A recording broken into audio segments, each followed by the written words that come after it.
ஆண்டவர் பேசுவார். முதல்ல அவரை பார்க்க முடியாது, பேச முடியாது. அவர் பேச மாட்டார்ன்னு யார் சொன்னாலும் நம்பாதுங்க. வசனத்தை நம்ப முதல்ல பழகுங்க. ஆண்டவர் உன்கிட்டலாம் பேச முடியாது அப்படின்னு யாரையும் பார்த்து சொல்லவே மாட்டார். அவர் எல்லாத்துக்கிட்டையும் பேச விரும்புகிறார்.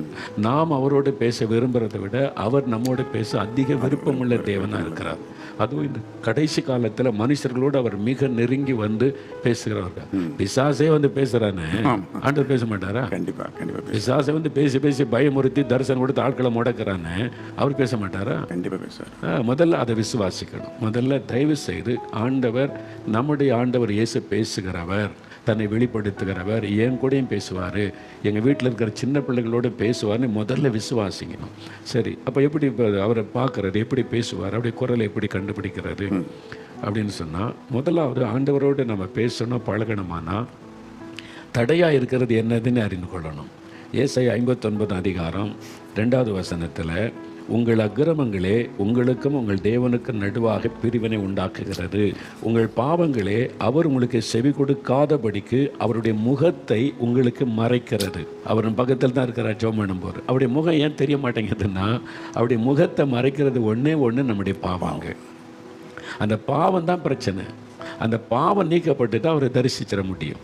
இதான் வசனமும் தெளிவாக இருக்கு. ஆமாம். இப்போ இயேசு சொல்கிறார் மத்தேயு 5 அதிகாரம் 8ஆம் வசனத்தில், இருதயத்திலே சுத்தமுள்ளவர்கள் பாக்கியவான்கள், அவர்கள் தேவனை தரிசிப்பார்கள். சொன்னது யாரு? இயேசு. இயேசு சொல்றாரு, உன்னால தேவனை தரிசிக்க முடியும். ஒரு ஊழியக்காரன் சொல்றான், பைபிள் வச்சுட்டு தரிசிக்க முடியாது. எதை நம்புவீங்க? எதை நம்பணும்? இயேசுவை தெளிவாக சொல்றார், நீ அவரை தரிசிக்க முடியும், தேவனை தரிசிக்க முடியும் அப்படின்றாரு. அப்போ இருதயத்தில் சுத்தம். அப்போ இருதய சுத்தம், அதான் வேதம் நமக்கு தெளிவாக சொல்லுகிற காரியம். இன்னொரு வசனம் எபிரெயர் 12:14, யாவரோடும் சமாதானமாக இருக்கவும் பரிசுத்தம் உள்ளவளாக இருக்கவும் நாடுங்கள், பரிசுத்தம் இல்லாமல் ஒருவனும் கர்த்தரை தரிசிப்பதில்லையே. அப்போ நீங்கள் பரிசுத்தமாக இருந்தால் அவரை தரிசிக்கலாம்.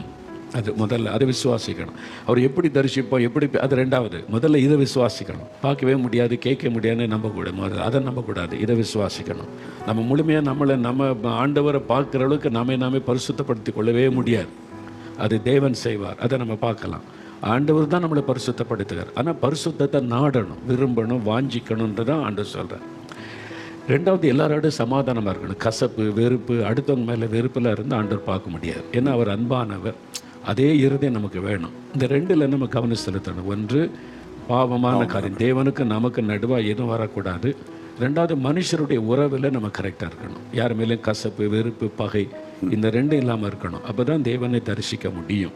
இதான் வேதம் நமக்கு சொல்லுகிற முக்கியமான காரியம்.